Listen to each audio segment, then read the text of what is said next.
Hello student, welcome to my channel. जैसा कि आप लोगों ने थंबनेल में देख लिया है कि आज इस वीडियो में बात करेंगे मोस्ट इम्पोर्टेंट टॉपिक के बारे में, जिसका नाम है अनुगमन वेग के आधार पर ओम के नियम का सत्यापन। और यह प्रश्न बोर्ड एग्जाम में रिपीट होता रहता है, यानी यह प्रश्न परीक्षा की दृष्टि से बहुत इम्पोर्टेंट है। तो इस प्रश्न को आपको बहुत अच्छी तरीके से कर लेना है। और यदि आप इस चैनल पर नए हैं तो चैनल को सब्सक्राइब करें और इस वीडियो को ज़्यादा से ज़्यादा शेयर करें। आप देख रहे हैं रोशन एजुकेशन 2.0 और मेरा नाम है रोशन उज्जवल।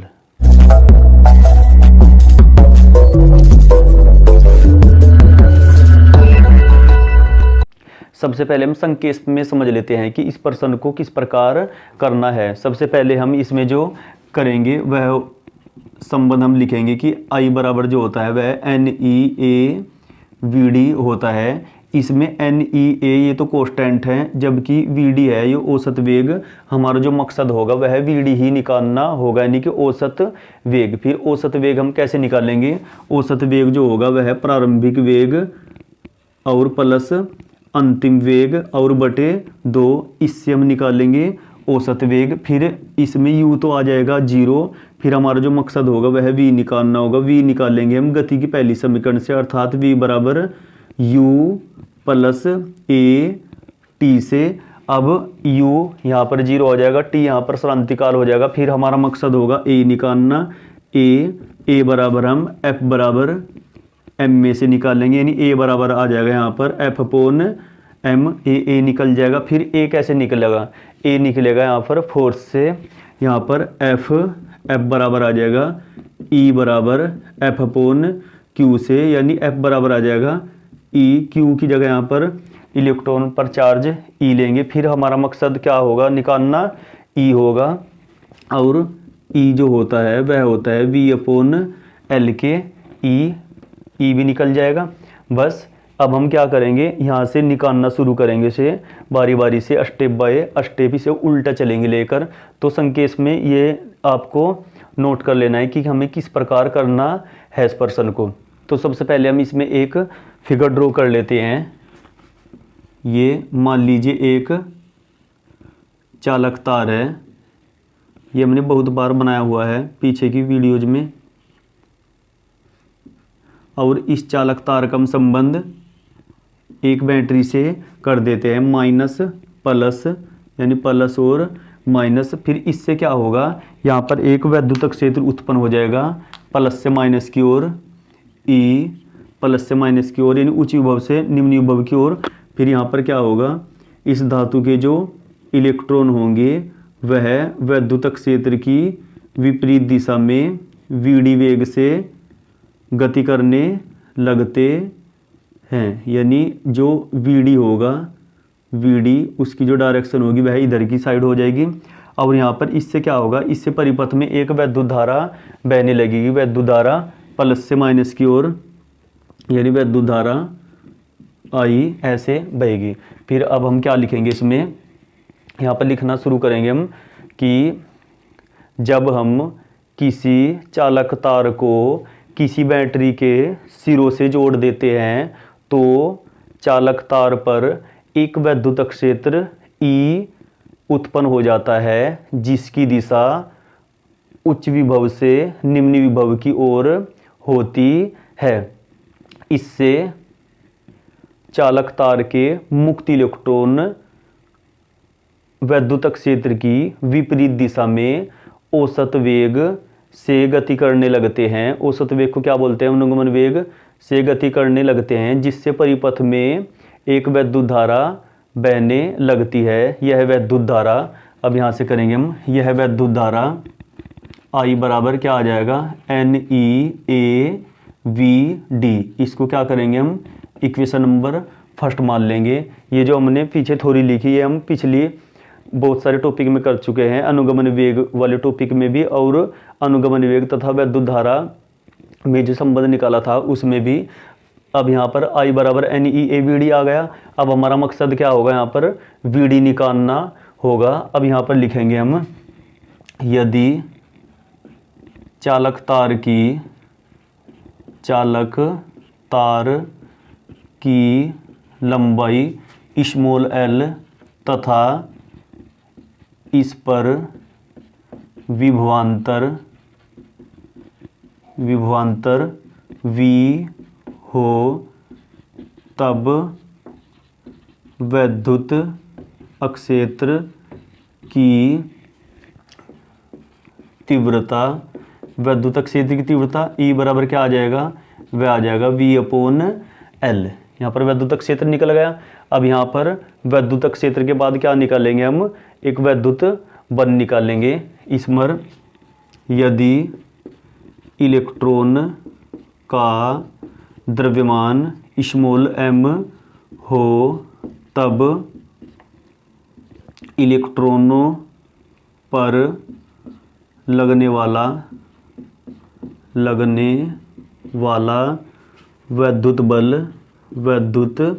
बल F बराबर कितना आ जाएगा, वह आ जाएगा E के, चूंकि E बराबर जो होता है वह F/Q होता है, यानी F बराबर आएगा E/Q, और Q की जगह हम इलेक्ट्रॉन पर चार्ज ले रहे हैं E। अब यहाँ पर क्या करेंगे हम, E का मान ऊपर से रख देंगे, यानी कि F बराबर V/L E आ गया। अब F जैसे ही निकला, अब हम क्या निकालेंगे, अब इसके जरिए हम त्वरण निकाल लेंगे।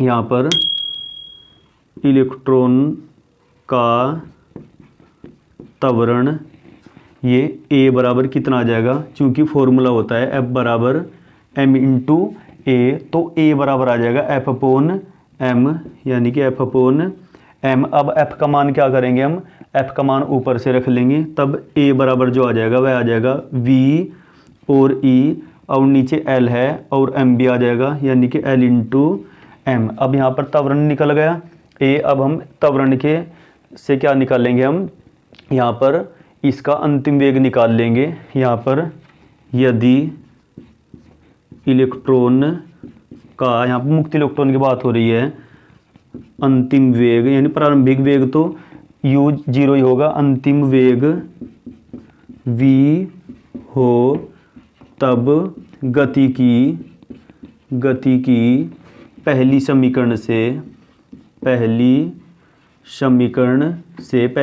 क्या होती है, V बराबर U प्लस के AT, यानी यहाँ V बराबर U प्रारंभिक वेग 0 और त्वरण का मान V/L/m रख दिया, और T जो होगा यहाँ पर श्रांतिकाल हो जाएगा। T क्या लेंगे हम, यहाँ पर श्रांतिकाल लेंगे, क्योंकि श्रांतिकाल क्या होता है, जो दो क्रमागत टक्कर होती है मुक्त इलेक्ट्रॉनों धनायनों के बीच, उसमें जो समय लगता है उसे हम धनायन, वो क्या ना, श्रांतिकाल बोलते हैं। और इस श्रांतिकाल को हम टो से प्रदर्शित करते हैं, यानी कि यहाँ से जो V आ गया हमारे पास, वह आ गया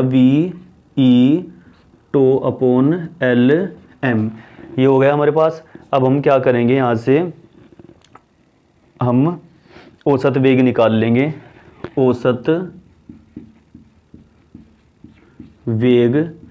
वेग को हम VD से प्रदर्शित करते हैं। औसत वेग कितना होगा, प्रारंभिक वेग प्लस अंतिम वेग बटे 2, यानी ये आ जाएगा प्रारंभिक वेग तो 0 ही, और V का मान यहाँ से रख लेंगे हम, ये है कैपिटल V E टो और L/m, और बटे में कितना है यहाँ पर 2, यानी यहाँ पर जो VD आ गया, VD इसको साफ कर लेते हैं इधर से। हमारे पास जो VD आ जाएगा, VD वो आ जाएगा VE टो और 2 इनके साथ मल्टीप्लाई में आ जाएगा 2L/m। अब हम क्या करेंगे, यह औसत वेग निकल गया, अनुगमन वेग। अब हम इस अनुगमन वेग का जो मान है वह समीकरण 1 में रख देंगे। अब हम करेंगे VD का मान समीकरण 1 में रखने पर रख दीजिए। इस समीकरण 1 में यह आ जाएगी वैद्युत धारा I बराबर NE/A, और VD का मान यहाँ से रखेंगे हम VE टो अपॉन 2L/m, यानी कि I बराबर आ गया NE और E की मल्टीप्लाई E² A और V टो अपॉन 2LM।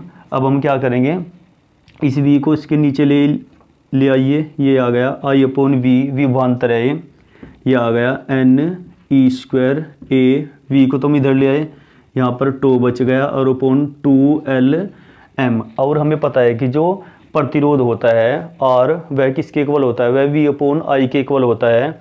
और ये I अपॉन वी है, इनको हम क्या करेंगे, इनको हम बदल देंगे, यानी v अपॉन I, ये 2LM और नीचे आ गया NE² A टो।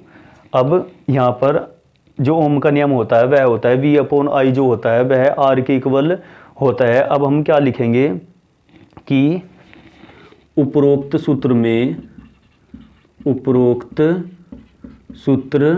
में दाईं ओर के सभी अवयव नियत हैं, तब इनके स्थान पर हम एक नियतांक